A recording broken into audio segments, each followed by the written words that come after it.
If you're looking to migrate Evernote quickly and safely, this tutorial is going to walk you through the entire process step by step. We'll cover how to export your notes from the Evernote desktop app, how to choose the right file format, and how to import everything into your new note-taking app without losing important data. If this video helps you out, make sure to hit like and subscribe for more practical software tutorials. Alright, let's get into it.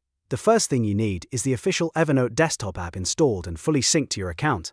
This part matters because the desktop app gives you the best export options, and you want to make sure all of your latest notes are available before you begin. Once Evernote is open, take a moment to check that your notebooks and notes are up to date. If you've been using Evernote on multiple devices, give it a minute to finish syncing so nothing gets left behind. Next, decide whether you want to migrate individual notes or an entire notebook. In Evernote, you can select a group of notes or choose one notebook at a time, and that makes the export process much more manageable. If you're moving a smaller set of notes, you can highlight the specific ones you need. If you're doing a bigger migration, start with one notebook and work through them one by one. A helpful thing to remember is that Evernote has limits on how much you can export at once, so breaking the process into smaller batches is usually the easiest way to go. Once you've made your selection, right-click it and look for the Export Notes option. This is the key step that creates a file you can move into another app. When the export window opens, you'll see file format options. For most users, Evernote XML, also known as ENEX, is the best choice because it preserves tags and metadata better than most other formats.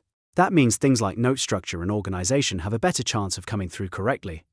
If you're moving to a more text-based system, HTML can also work, especially if you want simpler, readable files that are easier to open in different tools. After choosing your format, save the export file somewhere easy to find on your computer, like your desktop or Downloads folder.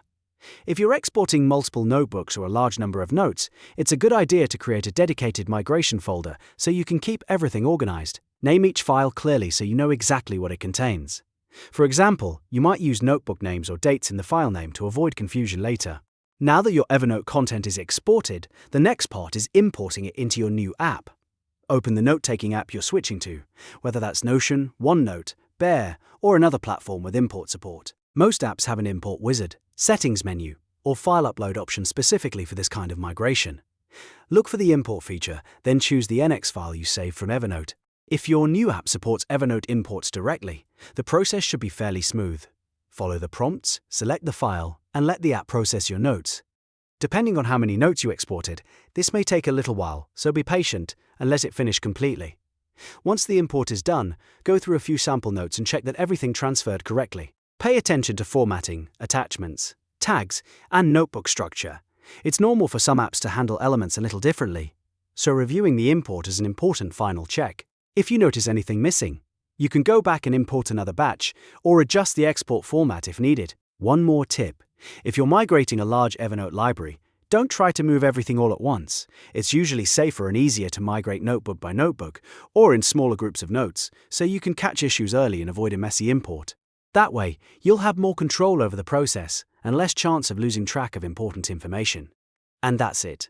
You've now learned how to migrate Evernote the right way, using the desktop app, exporting your notes in ENEX or HTML, and importing them into your new app. If this tutorial helped you, please hit the like button, subscribe to the channel, and turn on notifications so you don't miss the next step-by-step software guide. Thanks for watching, and I'll see you in the next one.